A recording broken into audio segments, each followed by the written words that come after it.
Trilling के बारे में साथियों आपको रामबाड़ एक ऐसी चीज़ बताऊंगा कि आप बहुत ही कम खर्चे के अंदर साथियों बहुत ही अच्छी ट्रिलिंग आप ले सकते हैं। और सभी किसान साथियों को मैं आपका भाई युवा किसान स्वागत करता हूं आपके अपने फार्मिंग चॉइस रेड चैनल पर। किसान साथियों, आज जो मैं इस वीडियो के अंदर जानकारी देने वाला हूं कि हम जब किसान साथी अपनी पहली सिंचाई करते हैं गेहूं की फसल के अंदर, तो उसमें किन किन चीज़ों का हमें ध्यान रखना है जिससे हमारा उत्पादन बहुत ही अच्छा हमें देखने को मिले और ट्रिलिंग की भी समस्या हमारे किसान भाइयों को ना आए और एक अच्छा उत्पादन किसान साथियों को मिले। तो साथियों, हमें इसमें कई चीज़ों की हमें ध्यान रखना होगा। एक एक करके सभी चीज़ों के बारे में साथियों बात करते हैं। जो हम साथियों, आप थोड़ी सी मैं पीछे की बात करना चाहूँगा कि किसानों भाइयों की हमें इन चीज़ों की क्यों ज़रूरत आवश्यकता क्यों होगी। साथियों, जो हम गन्ना छिलाई के बाद जो हमारी गन्ना पेड़ी होती है उसको छोड़ने के बाद तब गेहूं की बिजाई करते हैं, तो साथियों उसमें जो है वो एक लॉन्ग पीरियड हो जाता है साथियों उस फसल का, क्योंकि हमारी लगभग 1 साल के अंदर भी जो गन्ना है वो साथियों छिलता है और वो ज़मीन खाली होती है। तो साथियों थोड़ा लंबा टाइम हो जाता है, तो उसके अंदर सभी माइक्रो न्यूट्रिएंट की कमी हो जाती है। और साथियों जिंक की कमी जो हमारे किसान साथियों को मैं कह रहा हूँ जो समस्या ना आए आगे चल के, क्या होता है कि साथियों जब हम पहली सिंचाई कर देते हैं तो लगभग जब हमारी गेहूं की फसल 50 से 52-54 दिन की हो जाती है तो पीलापन दिखाई देता है साथियों। तो वो इसी कारण की वजह से साथियों हमें दिखाई देता है कि हमने जो उसके अंदर उर्वरक समय पर डालने थे उस टाइम पर नहीं डाले, और बाकी आप उस टाइम पर डाल भी देते हैं तो वैसा रिजल्ट साथियों आपको देखने को नहीं मिलता। तो मैं इसमें साथियों पीलेपन की समस्या है, पहले उसके बारे में बात करूंगा। बाकी सबसे जो मेन पॉइंट है साथियों, जो आपको आवश्यकता पड़ेगी, आप 1 एकड़ 5 किलो जिंक ले सकते हैं।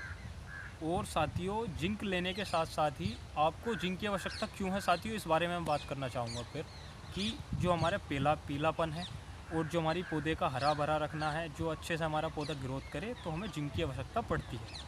साथियों दूसरी चीज़ मैं रखना चाहूँगा इसमें साथियों सल्फ़र।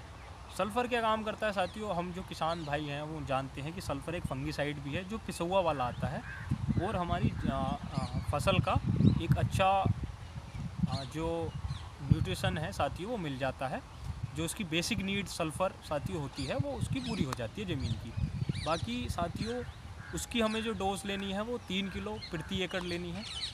और जो चौथी चीज़ है साथियों, वो हमें नाइट्रोजन लेना है 1 बोरी प्रति एकड़। हमें तीनों को मिक्स करके, इसमें साथियों एक चीज़ मैं और ऐड करना चाहूँगा जिसको मैं रामबाड़ चीज़ बता रहा हूँ कि वो आपको उत्पादन इतना बढ़ा देगी कि आप सोच नहीं सकते साथियों। और ट्रिलिंग इतनी अच्छी हो जाएगी साथियों आपके खेत के अंदर, बहुत अच्छी। आपको ह्यूमिक एसिड का 1 किलो प्रति एकड़ साथियों इस्तेमाल करना है।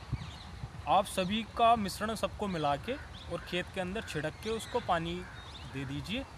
उसमें क्या होगा कि साथियों जैसे ह्यूमिक एसिड मैंने बताया कि ह्यूमिक एसिड की आपको ज़रूरत होगी, मैं ह्यूमिक एसिड के बारे में बात करूँगा। बाकी मैंने सब बता दिया कैसे आपको मिक्स करने की विधि सब किसान जानते हैं, वो अपना छिड़काव कर सकते हैं। ह्यूमिक एसिड क्या काम करता है साथियों, जो हमारी जड़ें होती हैं उनका विकास करने का काम करता है।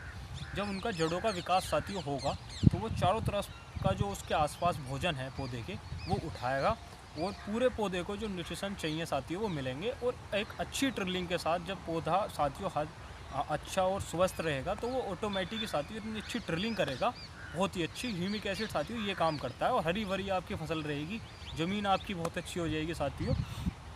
तो आपको ह्यूमिक एसिड का ज़रूर इस्तेमाल करना है। बाकी साथियों आप सिंचाई कर दीजिए और बहुत ही अच्छा काम साथियों आपका हो जाएगा।